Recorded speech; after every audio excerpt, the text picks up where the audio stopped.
कभी दुनिया का सबसे खूंखार आतंकवादी रहा ओसामा बिन लादेन तो कब का खाक हो चुका है, लेकिन उससे जुड़ी बातें समय समय पर मीडिया में आती रहती हैं। लेकिन इस बार आतंकवादी ओसामा की खुद मां सामने आई है, जिन्होंने उससे जुड़े कई खुलासे किए।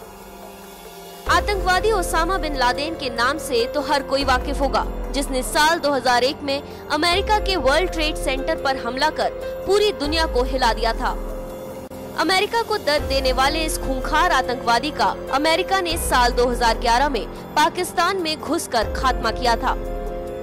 अमेरिका को दहलाने वाले ओसामा बिन लादेन की मां पहली बार कैमरे के सामने आई और उन्होंने इससे जुड़ी कई बातें बताई। द गार्जियन को दिए इंटरव्यू में ओसामा बिन लादेन की मां आलिया घानेम ने कहा, वो बहुत अच्छा बच्चा था जब तक वो कुछ ऐसे लोगों से नहीं मिला था जिन्होंने उसका ब्रेन वॉश किया। उन्हें ऐसा करने के लिए पैसे मिलते थे।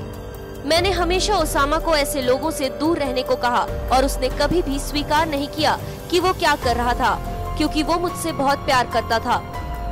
आलिया घानेम ने इंटरव्यू में बताया कि उन्होंने ओसामा के जन्म के कुछ समय बाद उसके पिता से तलाक ले लिया था और दूसरी शादी कर ली थी।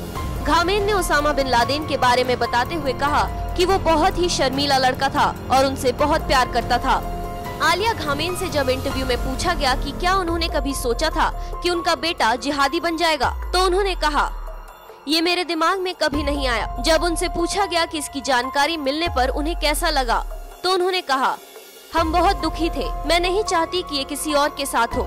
उसने सब कुछ ऐसे क्यों बर्बाद कर दिया। ओसामा बिन लादेन की मां से इंटरव्यू में जब 9/11 की आतंकी घटना के बारे में पूछा गया, तो उन्होंने जवाब दिया, हमले के 48 घंटों के अंदर हम जानते थे कि इसके पीछे ओसामा ही है। हम सबको उस पर शर्म आ रही थी। हमें पता था हम सबको इसके परिणाम भुगतने होंगे।